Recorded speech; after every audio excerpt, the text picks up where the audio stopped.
Saint election اس وقت سر پہ ہیں اور آپ کی جو ایک ایفرٹ اس وقت آپ کر رہے ہیں، جس کی آپ نے ایک مثال دی گزشتہ سینٹ انتخابات میں کے پی کے سے جن لوگوں نے فلور کراسنگ کی، ان کو آپ نے سخت ایک ایگزامپل بنایا تمام لوگوں کے لیے۔ اس وقت صورتحال یہ ہے کہ جو منڈیاں لگا کرتی تھیں ان کو ختم کرنے کے لیے آپ جو ایفرٹ کرنے جا رہے ہیں، اپوزیشن بظاہر ساتھ دیتی دکھائی نہیں دے رہی، آپ کورٹ میں بھی جا رہے ہیں۔ کیا حکمت عملی ہوگی عمران خان کی مستقبل کے لیے ایک رول ماڈل سیٹ کرنے کے لیے سینٹ الیکشن کو؟ بسم اللہ الرحمن الرحیم۔ دیکھیں، جب سے یہ سینٹ 30 سال سے تو مجھے پتہ ہے، 30 سال سے کہ سینٹ الیکشنز میں بولیاں لگتی ہیں، member of parliament provincial assemblies کی ریٹس لگتے ہیں، پیسہ اوپر تک جاتا ہے، کیونکہ مجھے پتہ ہے کہ مجھے پیسہ آفر ہوئے ہیں سینٹ الیکشن میں۔ تو ہم نے پچھلے الیکشن میں 20 ممبرز کو نکالا، 5-5 کروڑ روپے ہمیں پتہ چلا کہ انہوں نے لیے ہیں۔ کمیٹی بیٹھی، کمیٹی نے پوری تحقیقات کی اور کمیٹی نے مجھے ریکمنڈیشنز دی کہ 5-5 کروڑ روپے ہمارے ممبرز نے لیے ہیں جن کو ہم نے پارٹی سے نکالا۔ سارے پولیٹیکل لیڈرز کو بھی یہ پتہ ہے، پولیٹیشنز کو بھی یہ پتہ ہے، کیونکہ ابھی سے ہی ریٹس لگنی شروع ہو گئی ہیں، آفرز مل رہی ہیں، ہمیں پتہ ہے، ہمیں یہ بھی پتہ ہے کہ کتنی ریٹ لگ رہی ہے، کس اسمبلی میں کتنے آ کے لوگوں کے ضمیر خریدنے کے لیے کتنے پیسے لگ رہے ہیں۔ ہمیں یہ بھی پتہ ہے کہ کون سا پولیٹیکل لیڈر اب پورے پیسے اکٹھے کر رہا ہے لوگوں کو خریدنے کے لیے۔ تو جب یہ سب کو پتہ ہے، میرا سوال یہ ہے کہ ہم یہ اپنے ملک سے یہ کتنی بڑی غداری کر رہے ہیں کہ نمبر 1 جو سینٹ کا بہت بڑا سٹیٹس ہوتا ہے، بڑا ایک رول ہوتا ہے ایک فیڈریشن کے اندر، کیونکہ وہ ریپرزینٹ کرتے ہیں صوبوں کو۔ اب اگر وہ پیسے دے کے اس میں سے کئی سینیٹرز نے پیسے دے کے آنا ہے، اور پھر وہ کس طرح کے لوگ ہوں گے جو پیسے دے کے آئیں گے؟ وہ کوئی حاتم تائی ہیں جو کہ وہ ایسے پیسے دے کے آئیں گے اور پھر وہ پیسے بنانے کی کوشش نہیں کریں گے؟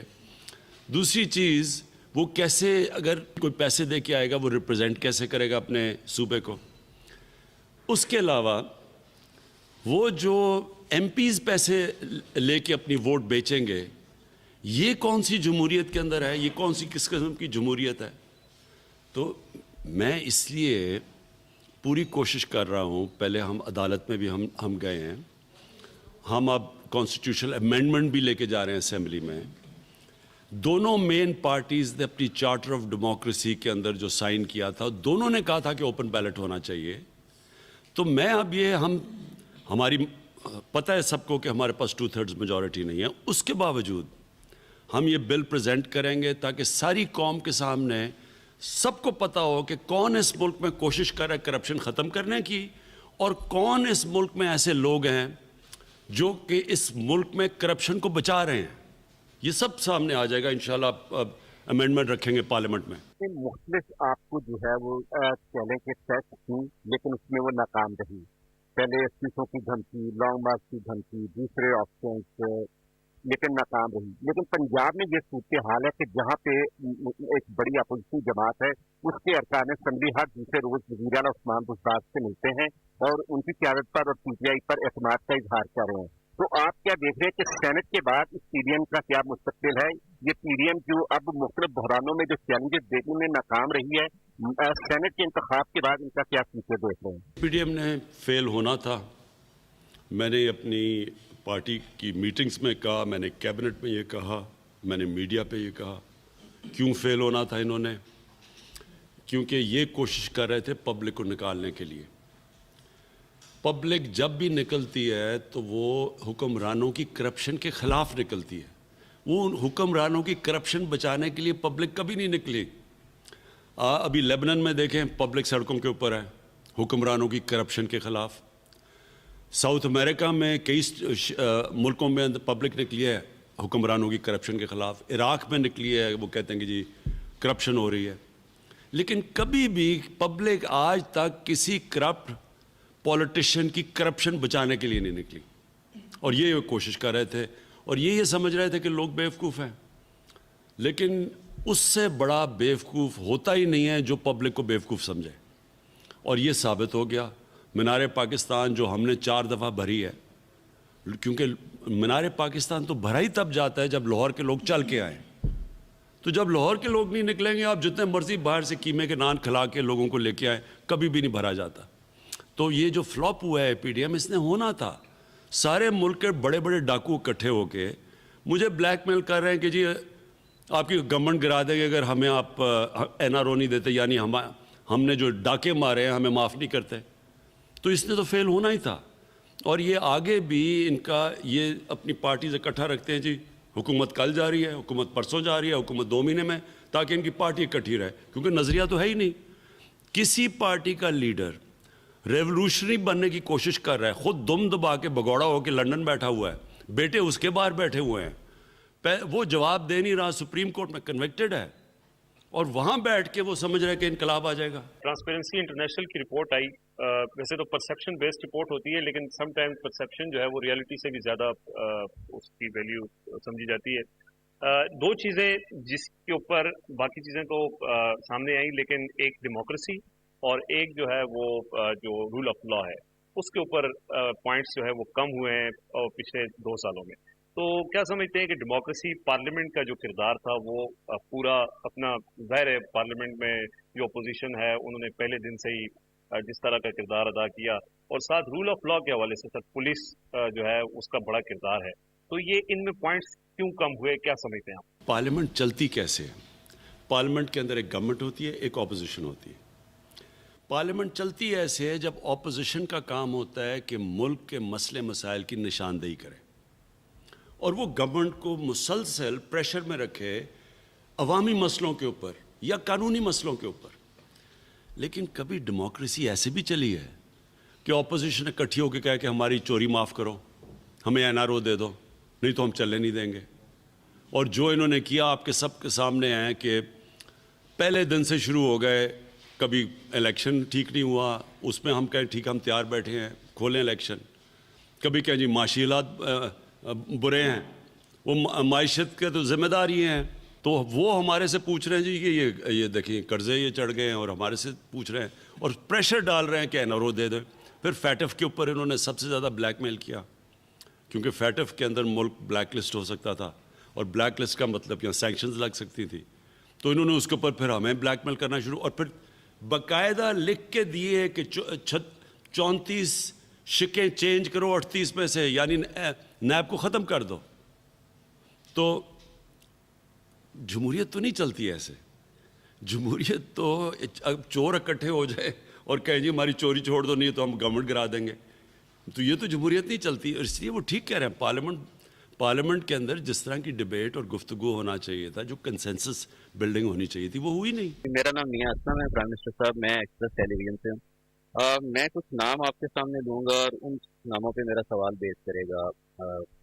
بیرسٹر شہزاد اکبر, مراد سعید, ڈاکٹر شہباز گل, یہ ایسے نام ہیں جو فرنٹ لائن پہ ڈیفینڈ بھی آپ کو کرتے ہیں, اور اپوزیشن کا بھی بڑی تنقید کا نشانہ بنتے ہیں. کورٹ میں بھی ان کے ہر دوسرے دن پیشیاں کرتے ہیں. دوسری طرف انہیں پارٹی کے اندر بھی کچھ حملوں کا سامنا رہتا ہے, مخالفت ہوتی ہے. سیم جیسے عثمان بزدار صاحب کو آپ لے کے آئے ہیں, کووڈ میں انہوں نے جس طرح کام کیا, دوسرے انہوں نے کام کیے, وہ پتہ چلتا ہے کہ ہر تیسرے ماہ جو ہے وہ کوئی 8-10 لوگ جو ہیں وہ چیف منسٹر بننے کے جو ہے وہ چکر میں ہے. تو آپ اس میس میں کہ اپنے لوگوں کو کس طرح پروٹیکٹ کریں گے؟ اپوزیشن اور خاص طور پہ ان کے جو بڑے بڑے نامور ڈاکو جب یہ تنقید کسی کی کرتے ہیں تو وہ اس کا اعزاز ہوتا ہے. یہ جب مجھے تنقید کرتے ہیں نا یہ سارے ہر روز شام کو بڑے بڑے ڈاکو بیٹھ کے, تو میں سمجھتا ہوں کہ میں کچھ تو کام اچھا کر رہا ہوں ملک میں. اگر یہ میری تعریف کریں تو میں اپنی توہین سمجھوں, کیونکہ یہ انہوں نے 30 سال سے 35 سال سے اس ملک کا خون چوسا ہوا ہے. تو اگر وہ ہمارے لوگوں کی تنقید کرتے ہیں, فردوس کی, اس کی, شہباز کی اور مراد سعید کی, تو یہ تو ان کے لیے بہت بڑا اعزاز ہے. اس کا مطلب یہ جہاد کر رہے ہیں ان چوروں کے خلاف. اور جہاں تک اندر ہے, بدقسمتی سے یہ تو ہوتا ہی ہے پالیٹکس میں, اندر ایک پارٹی کے اندر بھی کمپٹیشن چلتی ہے, کیونکہ یہ کوئی ریجیمنٹیشن تو نہیں ہوتی ہے, کوئی ایک ڈکٹیٹرشپ تو نہیں ہے, تو اس میں تو یہ چلتا رہتا ہے, اس کی کوئی فکر نہیں کرنی چاہیے. پی ایم صاحب, میرا نام محمد شاہد چودھری ہے اور میرا تعلق 92 نیوز لاہور سے ہے. پی ایم صاحب کہتے ہیں کہ زمانے بھر کے جو معتبر ہیں وہ خود لرزتے ہیں آئینوں سے، کوئی تو ان کا حجاب پلٹے، میں ان کا روزے حساب دیکھوں۔ آپ نے ان کے حجاب پلٹے ہیں، جو قبضہ مافیا تھا، جو سیاسی مافیا تھا، ان کے اوپر آپ نے ہاتھ ڈالا۔ پہلے سال ہزاروں ایکڑ آپ نے اور سی ایم صاحب نے زبردست قبضہ مافیا کے خلاف آپریشن کیا اور زبردست ایکشن لیا، پھر بیچ میں کچھ خاموشی آ گئی۔ اب آپ نے پھر سے قبضہ مافیا کے اوپر بڑا زبردست ہاتھ ڈالا ہے، لاہور میں کھوکھر پیلس ہو، دیگر قبضہ مافیا ہو، بہت زبردست آپریشن ہے۔ کہیں ایسا تو نہیں کہ بعد میں دوبارہ سے پھر سے یہ قبضہ مافیا جو ہے چند ماہ کے بعد دوبارہ سے پھر ایکٹیو ہو جائے؟ اس حوالے سے کیا اقدامات کریں؟ پاکستان میں جو قبضہ مافیا پھیلتے گئے ہیں، بڑھتے گئے ہیں، اس کی بہت بڑی وجہ یہ ہے کہ یہ قبضہ مافیا کے پیچھے سیاسی رہنما، بڑے بڑے پولیٹیشنز، بلکہ پولیٹیشنز خود قبضہ مافیا کا حصہ بن چکے ہیں، وہ خود زمینیں قبضہ کرتے ہیں۔ اور یہ قبضہ مافیا چل سکتا ہی نہیں ہے جب تک ان کی پشت کے اوپر گورنمنٹ نہ کھڑی ہو۔ کھوکھر پیلس گرایا گیا اور مریم نواز وہاں پہنچ کے کھڑی ہو کے انہوں نے بڑی اس کی حوصلہ افزائی کی، ایک قبضہ مافیا کی۔ اس سے کیا چیز سامنے آتی ہے؟ اس سے نمبر 1 چیز تو یہ سامنے آتی ہے کہ اس نے مریم سے سوال پوچھنا چاہیے تھا کہ پہلے یہ تو چیک کر لیں کہ جو اس نے زمین اس کی چھڑوائی گئی ہے کیا اس کی واقعی اپنی تھی یا اس نے گورنمنٹ کی زمین کے اوپر ناجائز قبضہ کیا ہوا تھا، کیونکہ وہ تو سب کچھ کاغذات میں ہے۔ رجسٹری، لینڈ رجسٹری کے اندر واضح لکھا ہوا ہے کہ اس کی زمین ہی نہیں تھی جو پکڑی ہوئی ہے۔